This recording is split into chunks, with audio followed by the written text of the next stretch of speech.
if you don't tackle your beasts, you'll never reach your true potential. That's my belief anyway. And on my own journey, I've found that going into those, similar to step 2 where I talked about shame, going into those dark places and tackling that big beast that you've been running from for your whole life. It could have been a traumatic event from your childhood. It could be a belief. The chapter is called Tackle Your Beasts, Blocks and Beliefs. So whether you see it as a block, something that's blocking you from moving forward in your path, it could be your mindset around money, or it could be, that unworthiness thing that most of us tend to have, that belief we're not good enough, we're not worthy of love, whatever it is. Maybe it's where you lost your power. That was one of the big ones for me. And I believe it takes quite a direct approach sometimes to go into these things and to have the courage to face them, because we can tip along on our path and do some meditation on, connecting to the parts of ourselves that we feel a little bit of shame over, and that can be really helpful and useful. But sometimes, as we're doing these practices and we're doing our daily meditations and our visualizations and taking time for reflection, there's something lurking deep underneath this big, hairy, scary beast. And I've just noticed myself how I've avoided it. I've avoided these things, doing all these practices, doing all these,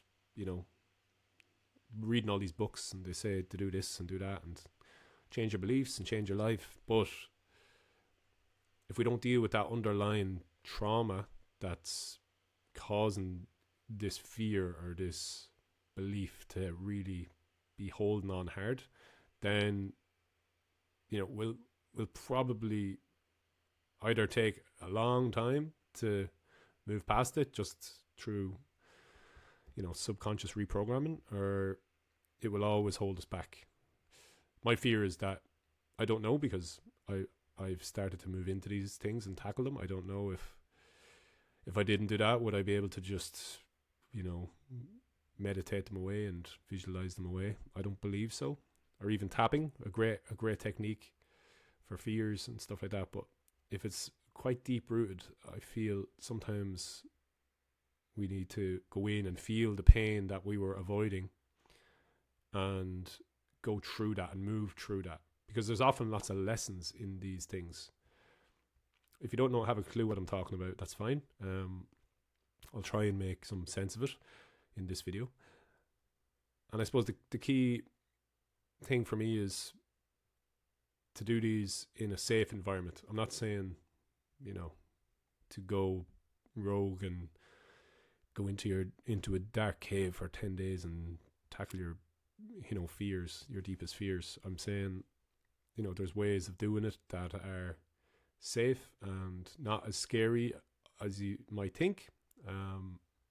There's breath work, there's body work, there's lots of different types of therapies you can do. I speak in the book about the Mankind Project initiation that I did, where I tackled a beast that was, always there, that I'd pushed down so much that it was, I didn't realize how much it had been controlling my life. So this is the kind of things I'm talking about, the things that we've really pushed down, that we're sometimes completely unconscious of. And they've been possibly controlling our lives, or making us, live in a certain way for years. And for me, one of these beasts was a belief that I suppose I wasn't as important as other people, and it kind of turned me into a bit of a people pleaser. Now, there's a story behind it that I'm not going to share right here, but it was a traumatic event that happened to me, and it caused me to fear, I suppose, being myself or speaking up or asserting myself. And I suppose that, like, without going into that and without feeling that, anger. It was actually anger that I suppressed for so many years. If I didn't tap into that and release that anger in a healthy environment, in a safe environment, then I don't think I would have been able to fully step into my own power as a man.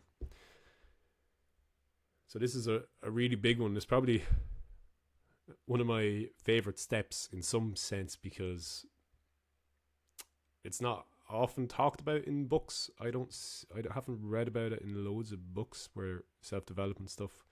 It tends to be a bit more on the lighter side of things, and I feel it's important that we talk about, there is lots of more talk about trauma these days as well, so I'm aware of that, but